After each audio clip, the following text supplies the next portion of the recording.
Everyone, good morning. कैसे हैं आप? आई होप आप सब अच्छे होंगे, स्वस्थ होंगे, मस्त होंगे और मैं भी अच्छी हूँ। तो चलिए, यहाँ पे मॉर्निंग का टाइम है और बच्चे स्कूल जा चुके हैं और इसके बाद जो हमारा काम शुरू होता है वो है बेडरूम से। तो यहाँ पे मैंने पर्दे कल धो के रखे हुए थे, तो मैंने सोचा इनको कल ही लगाऊंगी आज के लिए, आज लगाने के लिए सोचा था। तो कल इसलिए नहीं लगा पाई क्योंकि सर्दियों का टाइम भी चल रहा है और कपड़े जल्दी सूख नहीं पाते हैं।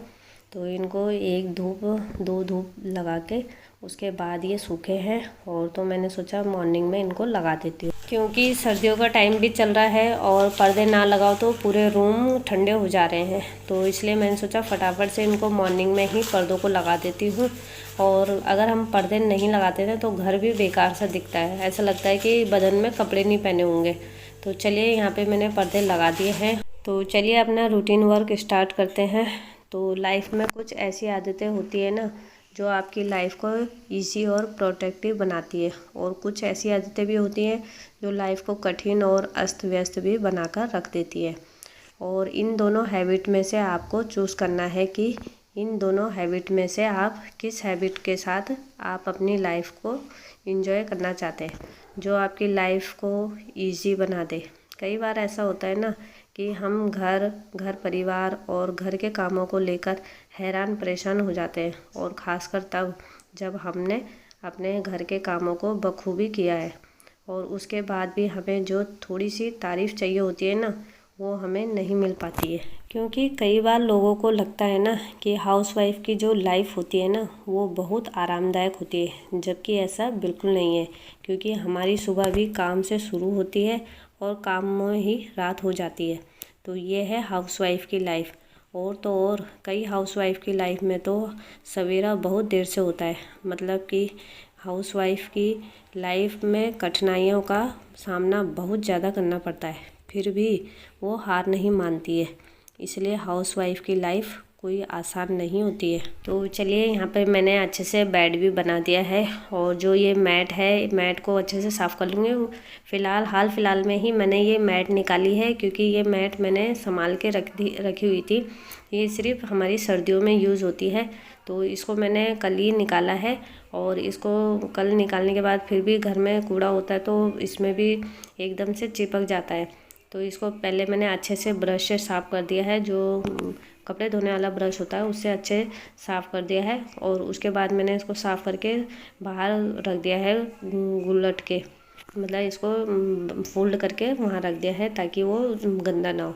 ब्रश से इसलिए भी साफ़ करना पड़ता है क्योंकि उसमें बाल भी चिपक जाते हैं, तो ब्रश से सब बाल वाल कूड़ा सब बाहर आ जाता है। तो चलिए, मैंने मैट तो रख दी है बाहर और किचन की मैट भी रख दी है, क्योंकि मैटों को उठाने के बाद झाड़ू लगाना आसान हो जाता है। तो चलिए, यहाँ मैटें सब बाहर रख दी है मैंने और अब फटाफट से झाड़ू लगा लेंगे।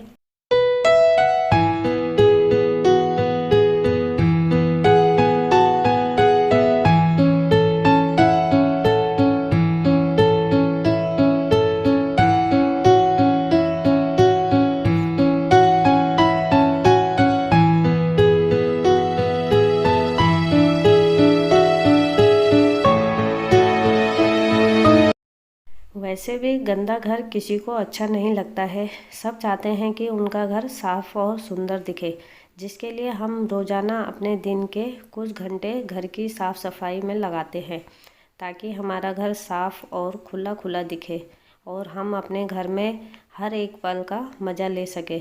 वैसे भी साफ़ घर हमको सुख का एहसास तो देता ही है, साथ ही इसका सकारात्मक प्रभाव भी हमारे जीवन में पड़ता है। इसलिए हमें अपने घर को साफ़ सुथरा हमेशा बनाकर रखना चाहिए, ताकि हमारे घर की जो भी सकारात्मक ऊर्जा होती है वो हमारे घर पर हमेशा बनी रहे।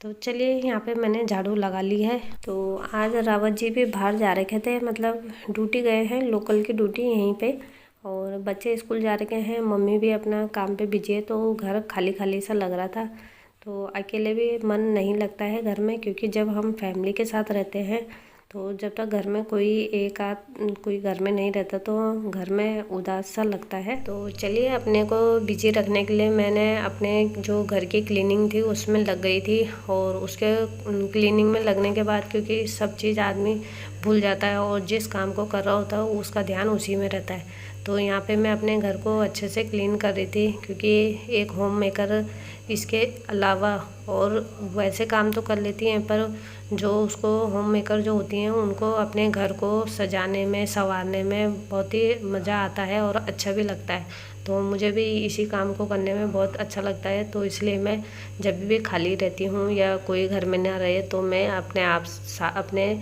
को बिजी रखने के लिए इन कामों में लगी रहती हूँ। तो चलिए यहाँ पे मैं अपने किचन की अच्छे से क्लीनिंग कर लूँगी, और गैस को मैंने अच्छे से साफ़ कर दिया है उसी तरीके से, और काउंटर टॉप को भी अच्छे से क्लीन कर दूँगी। और जो जो काउंटर टॉप में सामान थे वो मैंने साइड में रख दिए थे जो जहाँ रहते थे।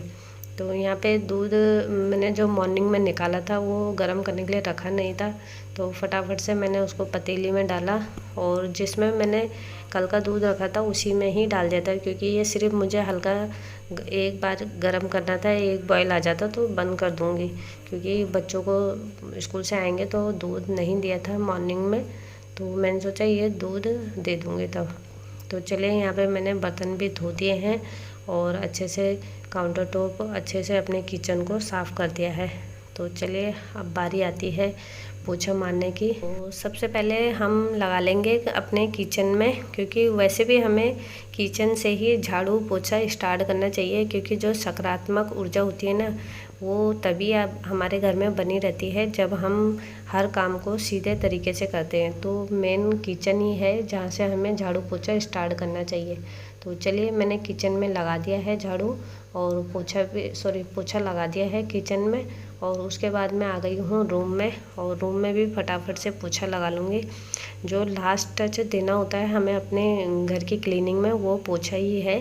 तो आपने कई बार देखा होगा जब हम झाड़ू लगाते हैं और उसके बाद पोछा लगाते हैं, तो पोछा लगाने के बाद घर में एक अलग सी शाइन आ जाती है, मतलब घर एकदम चमक जाता है पोछा लगा के, क्योंकि पोछा लगाने से फर्श जो हमारे साफ़ छोटी छोटी मिट्टी भी होती हैं वो भी साफ़ हो जाती है, और धूल मिट्टी सब साफ़ होकर बाहर आ जाती है, तो इससे हमारा घर बिल्कुल चमकने लग जाता है। तो चलिए यहाँ पे मेरा पोछा कंप्लीट हो गया है, और बाहर जो मैंने मैटें साफ़ करके रखी हुई थी उनको अंदर लाके बिछा दूँगी, और पूरे जो जितनी भी मैटें मैंने बाहर रखी हैं सब ले आऊँगी। ये रूम की है और जो किचन की भी है उनको किचन में लगा दूँगी, क्योंकि अब सर्दियों का टाइम है और बिना मैट के काम नहीं चलता है, क्योंकि नीचे फर्श हो गए हैं ठंडे, और इसलिए मैट की बहुत ज़रूरत पड़ती है। तो चलिए यहाँ पे मैंने सभी मैटें अंदर रख दी हैं। तो चलिए अब चलते हैं अपने कपड़े जो मैंने मॉर्निंग में धोने के लिए डाल दिए थे, और अभी उसके बाद मैंने ये सुखा दिए हैं, और इनको निकाल के मैं इनको तार में डाल दूँगी सुखाने के लिए, क्योंकि आजकल सर्दियों के टाइम पे कपड़े जल्दी नहीं सूखते हैं, इसलिए मॉर्निंग में जल्दी कपड़े धो दो तो टाइम से सूख जाते हैं। तो यहाँ पे जब तक धूप आ रखी है तो मैंने सोचा सब कपड़े निकाल के और टांग देती हूँ, बाकी के काम तब होते रहेंगे।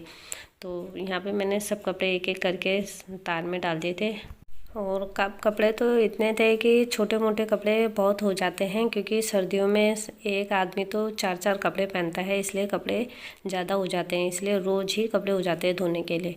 और आज तो मम्मी ने अपने रूम के बेड के चादरें भी निकाली हुई थी, तो फटाफट से मैंने कहा चादरें भी धो ही देती हूँ, और रजाई की खोल भी थी तो वो भी सब धो दिए थे मैंने, क्योंकि सर्दियों में तो धूप देख के ही कपड़े धोने पड़ते हैं कि कौन से कपड़े धोएं और कौन से नहीं। तो आज धूप अच्छी आ रही थी तो मैंने सोचा मशीन में इनको सुखा देती हूँ, और तब ये जल्दी सूख जाएंगे। तो यहाँ पे मशीन में मैंने अच्छे से चादरों को सुखा दिया था, और उसके बाद अच्छे से झाड़ के इनको सुखाने के लिए रख दिया है, क्योंकि 2 घंटे धूप आएगी भी तो ये अच्छे से सूख जाएंगे।